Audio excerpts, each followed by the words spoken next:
Welcome to the deep dive. We dig into the details, cut through the clutter, and pull out what really matters. Today we're tackling a really tough one. The final bloody days of the Battle of Keren in Eritrea back in 1941. A 56-day siege, and the sources we have are incredibly detailed. They get right down into the grit, the logistics, the absolute nightmare of the terrain the Commonwealth forces were up against. You'll see why Keren was just crucial. I mean, the stakes, immense. This was basically Italy's last real shot at holding on to Massawa, that key Red Sea port, and Asmara, the colonial capital. Lose Keren, and well, the whole campaign in East Africa is pretty much done for. That's exactly right. We're talking about the fighting between February 5th and April 1st, 1941. Right in the middle of the East African campaign of World War II, the forces involved. You had British Commonwealth troops, that's UK soldiers, units from the British Raj, some Free French battalions too. Lieutenant General William Platt was leading them, and they were facing Italian troops, both regular army and Royal Colonial units, Ascari troops, led by General Michelangelo Carnameo, a really determined defense force. And Platt himself, he didn't mince words about what was coming. We've got this quote from him just before the final assault kicked off. It really captures the mood, the sheer difficulty. He said, "Do not let anybody think this is going to be a walkover. It is not. It is going to be a bloody battle. A bloody battle against both enemy and ground." Against both enemy and ground. That says it all, doesn't it? It really does. Okay, so that's our mission today, figuring out how the Commonwealth forces finally broke through after nearly 2 months. Against dug-in troops? On terrain that just seems designed to kill attackers? Let's start there, with the ground, the terrain itself. Yeah, the geography, it's brutal. Keren is nestled inside what people called a virtual amphitheater of jagged mountains. Think really steep, rocky slopes, deep ravines, narrow passes. And the ground itself, rocky, very dry. You couldn't really dig effective trenches, not easily anyway. But the flip side was, all those natural crags, the rock formations, the outcrops, they made perfect defensive positions, ideal spots for machine guns, for observation posts, almost ready-made fortifications. And the main route in, the easiest path, relatively speaking, was the Dongolaas gorge to the southwest. That's the one. If you wanted to get tanks or heavy equipment through, that was your route, which of course meant the Italians defended it like crazy. It became this deadly choke point. They didn't just put soldiers there, though. They engineered it shut. Oh, completely. They threw everything at it. They literally created avalanches using explosives to bring down tons of rock and boulders to block the road. They laid anti-tank mines, the usual stuff. But they also buried these deep incendiary charges. The idea was a tank would roll over, trigger it, and poof. Instant fire, destroyed tank, blocking the narrow road for good.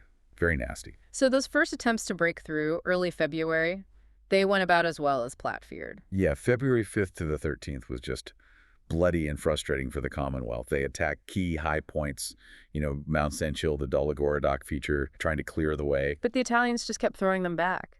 Viciously. The defense was incredibly stubborn. Units like the Savoia Grenadiers were known for their ferocity, launching constant counterattacks. Casualties were heavy on the Commonwealth side in those first couple of weeks, and the supply situation for the attackers was just agonizing. You have to picture infantry trying to haul food, water, heavy ammo up maybe 1,500 feet of near vertical rock, all while under enemy fire. The strain was immense. It brings out incredible bravery, too, though. You mentioned Subedar Richpal Ram. Yes, a truly remarkable story. Fighting for the 46th Rajputana Rifles at a place called Akokol. He led bayonet charges, got badly wounded, refused to give up his position until he was literally overrun, awarded the Victoria Cross posthumously. Just shows the sheer effort, the human cost of taking even small bits of ground there. Absolutely. Every yard was paid for. Now, thinking back, the Italian forces at Agordat a bit earlier seemed to fold faster. Why was Keren so different? Was it just the terrain, or were these different units more motivated? It was a bit of both, I think, but the ground was the huge amplifier.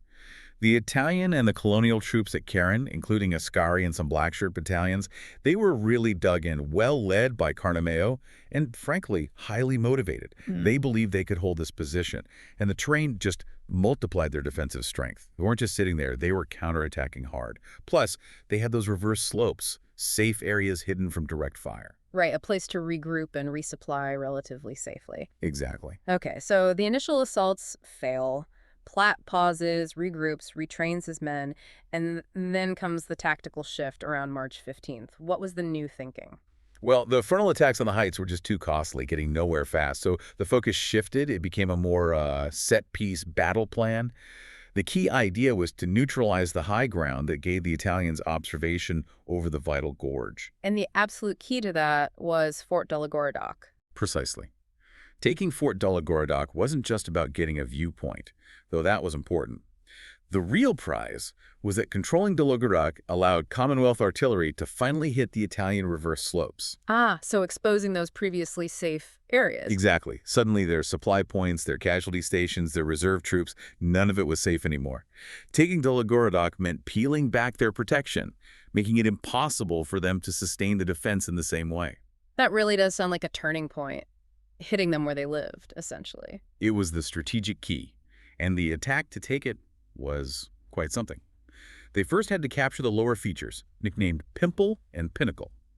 The capture of Pinnacle, especially by the 35th Maratha Light Infantry, is often singled out. Military historians call it one of the outstanding small actions of World War II. Just incredible skill and bravery. And then the fort itself, that was the 2nd West Yorkshires. Yes, the West Yorkshire Regiment. They tackled Fort Dongolaas. In the very early hours of March 16th, they advanced along this incredibly narrow, exposed ridge described as a seemingly impossible knife edge. Think about that. And they did it. By 6:30 that morning, they'd secured the fort. Wow. And the Italian reaction, they must have known how bad this was. Oh, they knew immediately. Carnemeo threw everything he had at retaking it. For the next 10 days straight, non-stop, intense fighting, fresh Italian units were committed, launching desperate, almost fanatical counterattacks. But they couldn't push the Commonwealth troops off. They held on. Platt now had his observation post, his key to unlocking the reverse slopes and the gorge below. Okay, so the high ground is now, if not totally controlled, at least contested and observed by the Commonwealth. What's the next move? It has to be the gorge, right? It had to be the gorge. The thinking now was clear. The decisive blow must go through Dongolaas Gorge. But this time, it wasn't just about infantry. It was about engineering a path through. Right, dealing with those physical blockages. Yes, neutralizing the remaining defenses, overlooking the road, sure, but crucially, clearing those obstacles that stopped the tanks earlier. That massive avalanche roadblock, the minefields, those buried incendiary charges, they had to go. And clearing that sounds incredibly dangerous and difficult. Can you give us a sense of what that involved for the engineers, the sappers? It was hugely risky and just plain hard work. These sappers and miners, specialized engineer units, were the absolute heroes here. You couldn't just drop a bomb in the landslide.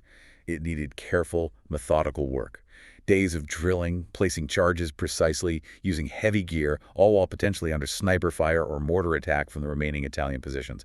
And dealing with the mines and those buried charges, slow, painstaking, nerve-wracking work. One wrong move. And you create another blockage, or worse. Exactly. Instant death, and the road is blocked again. So March 25th, the final push begins, and the plan revolved around protecting these engineers. That was the core idea. Before dawn, the operation started. Commonwealth forces moved into the gorge area, but the key was the artillery. Platt ordered a massive, coordinated suppressive barrage from over 100 guns.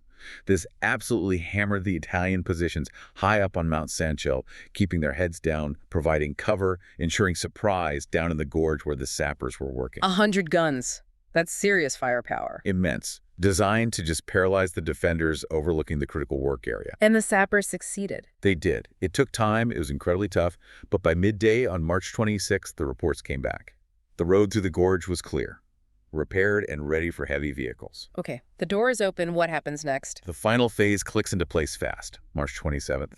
The artillery shifts focus again, now pounding the Italian positions on Mount Zeben and Mount Falsto, making them basically untenable. Softening up the last major resistance point. Right, and then the breakthrough force goes in. This is Fletcher Force. Yep, Fletcher Force, a mobile column built for exploitation. You had light armored cars from the Central India Horse for reconnaissance, and crucially, 6 Matilda II infantry tanks. Heavily armored, perfect for punching through. They rolled through the newly cleared gorge, heading straight for Keren town. This mechanized force just bypassed the Italian defenders still fighting up on the ridges. So the defenders on the mountains suddenly find tanks behind them. Pretty much. That, combined with the 4th Indian Division moving to cut off any retreat.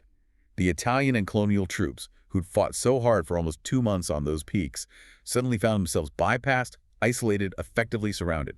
By the evening of March 27th, it was over. The Keren stronghold just ceased to exist as a coherent defense. 56 days of brutal fighting. 56 days. So stepping back, what's the takeaway here? How significant was this victory? Oh, it was absolutely decisive. Keren was called the keystone of the whole Allied campaign in East Africa, and that's not an exaggeration. Once Keren fell, and that road was open, within a week, Asmara, the capital, surrendered. Then Massawa, the port. The fall of Keren basically ended the war in Italian East Africa. Yeah. The ability to finally push tanks and heavy supplies through that gorge was the final nail. But it's important, as you mentioned, to acknowledge the defenders, too. The sources really emphasize their bravery. They do. Compton Mackenzie, the historian, made a point of saying that apart from maybe elite German paratroopers in Italy or the Japanese in Burma, no enemy fought harder against British and Indian troops than those Italian Savoia battalions and the colonial Ascari troops at Keren. It's seen, even in Italy today, as a testament to their soldiers' tenacity. They didn't just roll over. So, if you connect all the dots, what's the big lesson from Keren? I think it's about adapting tactics to terrain. For weeks, it was this incredibly bloody, static fight for the high ground. Attrition warfare at its worst. The breakthrough only came when the Commonwealth combined two things.